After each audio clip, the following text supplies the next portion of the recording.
Hello friends, I am Arpit and I am here with today's analysis. Today is 27th of February and we will be dealing with two very important topics which are in news.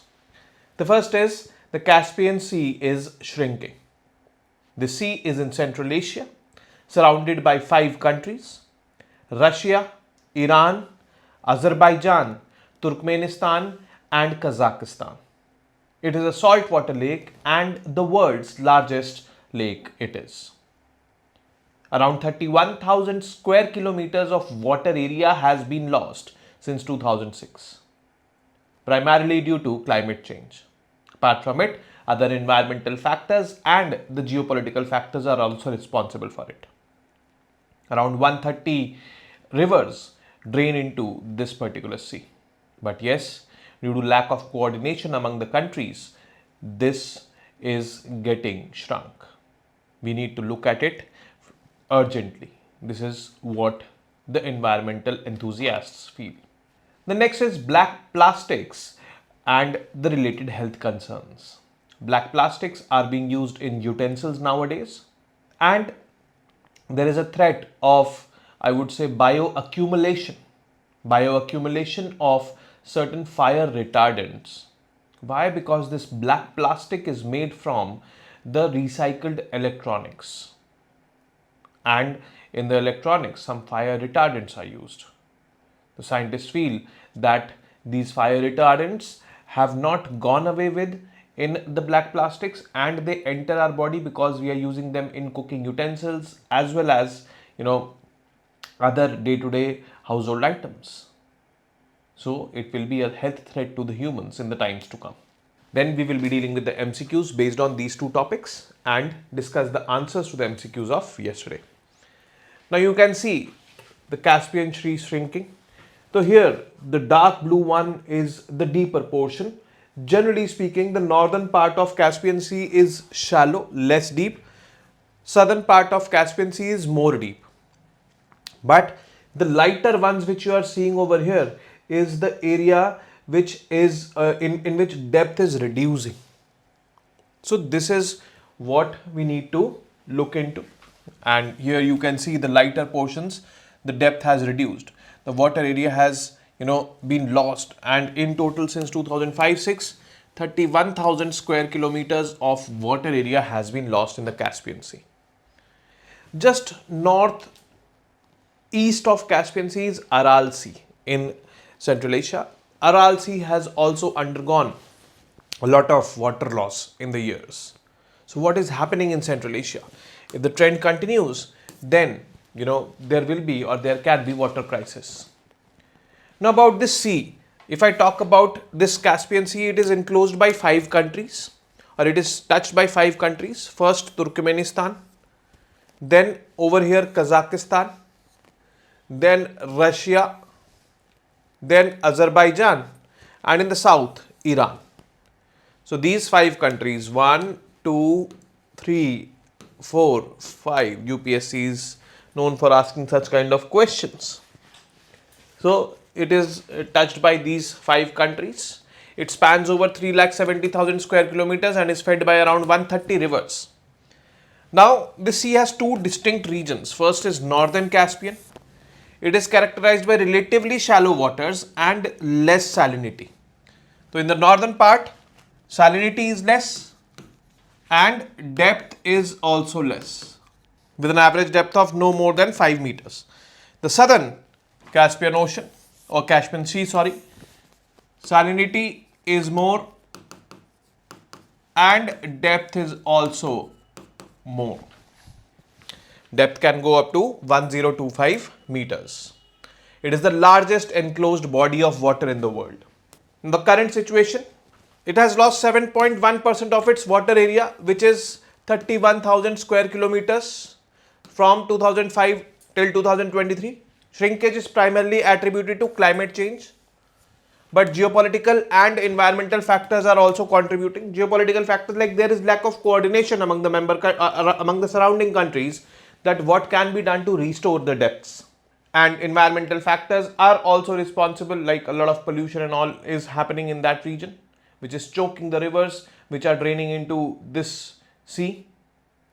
And That is all what is causing, but primary factor is climate change. Now, what is the environmental impact of shrinking of the sea? Ecological changes definitely are on the cards, threatening biodiversity and natural habitats of the species living in and around that Caspian Sea. Second is economic consequences. Vital industries like fishing, agriculture, and tourism are facing hardships as the sea's receding waters disrupt local economies. Obviously, these are some economic, I would say, impacts of the reduction of water. It is not only environmental, it is not only ecological, but economic as well. Tourism will drop, fishing will go down, the water available for agriculture will also be less. So that is all what impacts are, economic impacts are. What is the strategic importance of Caspian Sea? Caspian Sea has a lot of reserves of oil and natural gas. Petroleum reserves or oil reserves, we can say 48 billion barrels. But now see, I would say the paradox. So the environmental degradation presents a dual challenge, protecting valuable resources like oil and on the other hand addressing ecological and climate related crises. Now if we are able to restore the Caspian Sea or preserve the Caspian Sea, then both of these contrasting, I would say, elements will be available, will be preserved. Valuable resources will be preserved and ecological and climate related crisis can be averted. Quotes from experts. Vadim Ni, founder of the Save the Caspian Sea ecological movement, emphasized the severity of the crisis, stating that we are on the verge of a great crisis in the Caspian Sea. Everyone understands this, but each side is defending its own interests. And that is why geopolitical coordination is less among the surrounding countries, those 5 surrounding countries which we named, that is Iran, Russia, Azerbaijan, Turkmenistan and Kazakhstan. Call for urgent action. Climate change, shrinking of Caspian Sea is an alarming example of how climate change is having a tangible impact on the planet.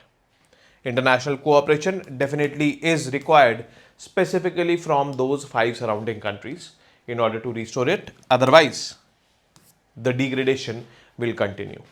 And this can be the next Aral Sea of that region. But yes, with the times of or in the times of climate change or global warming, water is becoming a precious commodity. We need to think about it and collectively we need to act for it. Now the next piece of news is black plastics and health concerns. So you might have seen these utensils maybe in your kitchens or maybe in the kitchens of other people. But yes, this is what black plastic is referred to.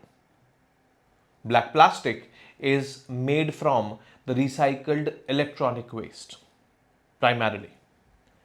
And in that electronic waste, there was fire retardants being used while making those electronic components.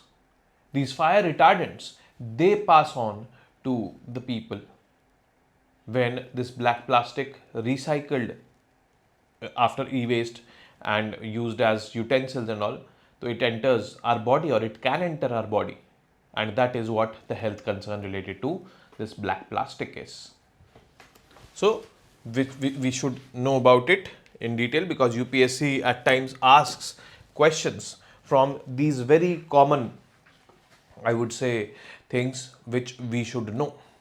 Background: black plastic and health risks. They often made from recycled electronics may contain toxic chemicals. These toxic chemicals are referred to as fire retardants. These fire retardants were used in the electronics when they were operational. But when they were recycled, these fire retardants did not, go away from those e-waste.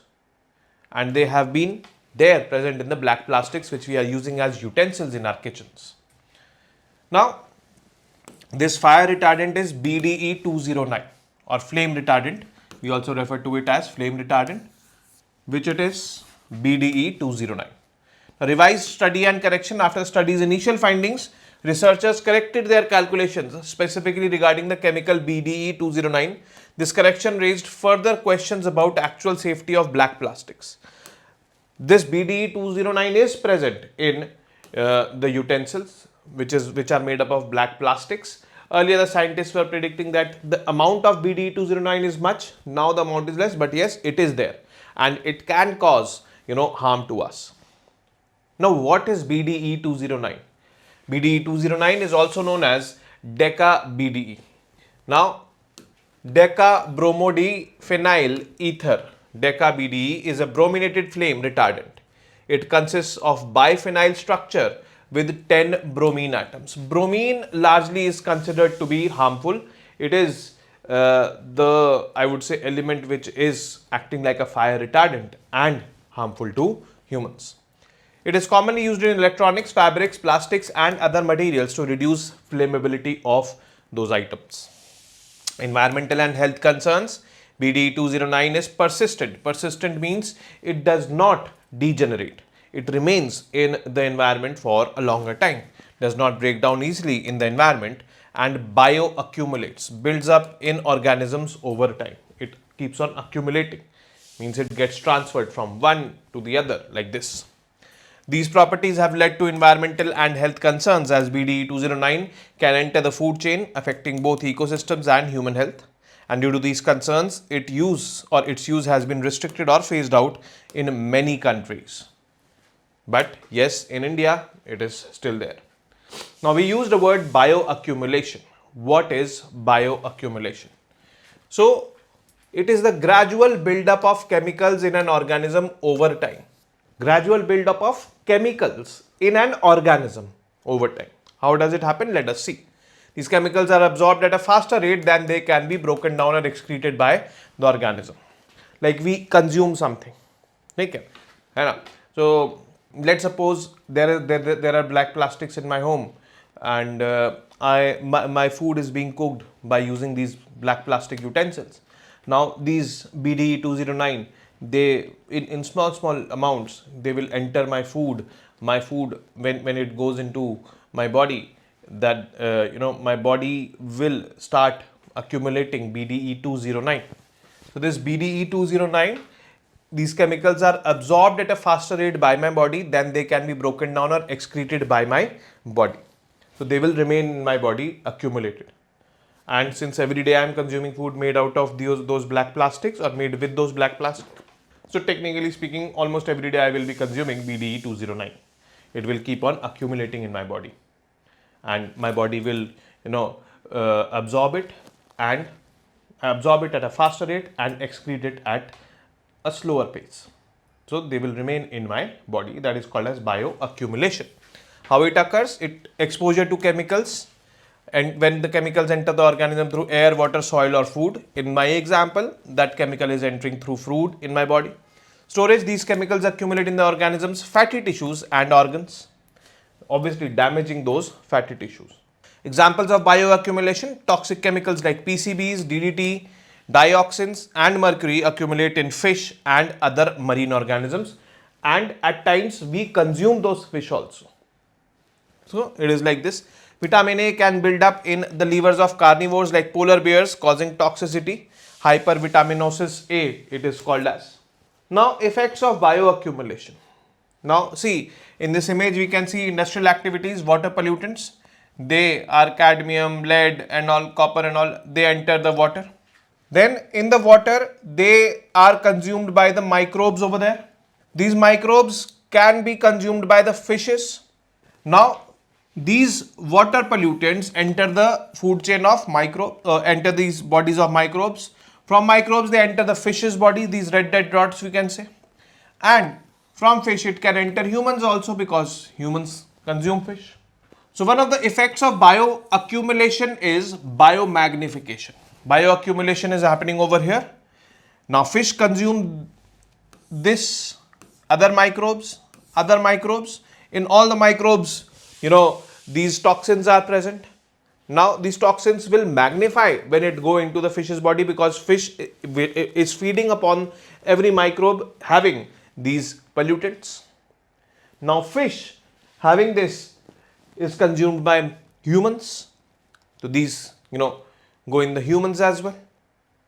So increased amount of toxins were there in the fish, and when humans will be consuming more fish having the same toxins, then the human will be getting these toxins from this fish also, this fish also.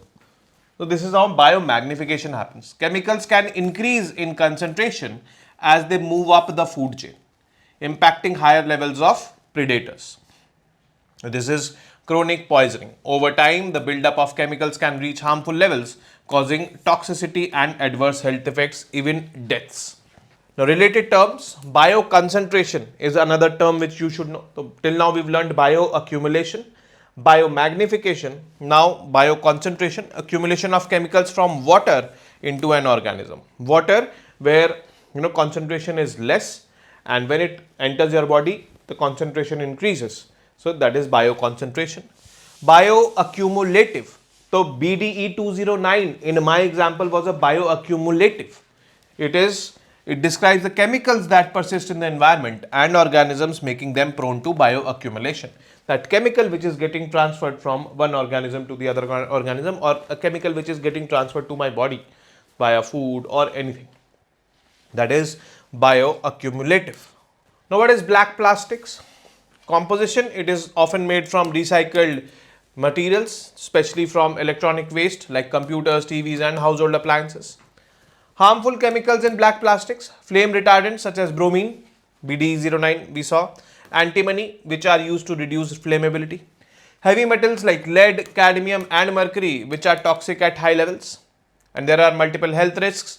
While these chemicals are beneficial in electronics, they can be harmful if leach into everyday items like kitchen tools or food containers, and from there they can enter our body and start getting bioaccumulated. So this is what it is. But yes, we also need to know about India's regulatory response to plastic pollution. So India has imposed this single-use plastic ban.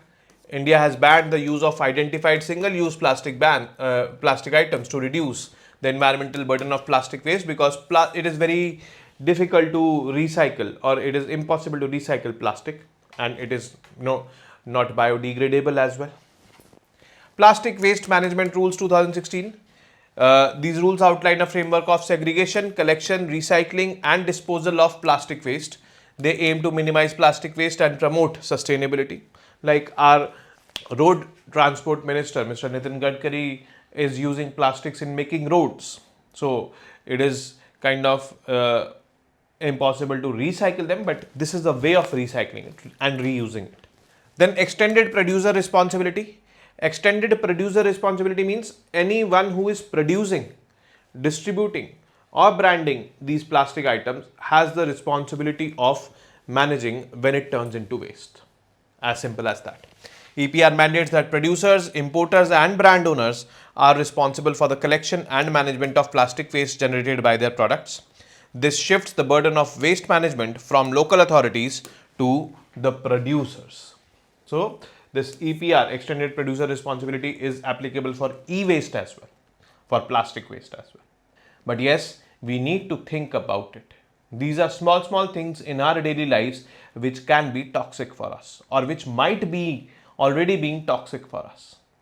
So that needs to be tackled, and with awareness we can do that. So this is what kind of threats items are posing to us nowadays. Now coming on to the MCQs. First, which of these countries do not touch a coastline of Caspian Sea? Kazakhstan, Russia, Georgia, Turkmenistan. I've repeated twice or thrice the names of the countries which are sharing, or which are sharing a shoreline with the Caspian Sea. I hope this question becomes very easy for you. Second, consider the following statements with respect to Caspian Sea and mark the correct one. Caspian Sea is the largest enclosed body of water in the world. The northern Caspian Sea has relatively shallow waters and more salinity. Only one, only two, both one and two, neither one nor two. Third, which of these are the effects of bioaccumulation? Chemicals can increase in concentration as they move up the food chain. Over time, the buildup of chemicals can reach harmful levels, causing toxicity and adverse health effects. Only one, only two, both one and two, neither one nor two. Fourth, which of these harmful chemicals are found in black plastics? Bromine, cadmium, lead, mercury.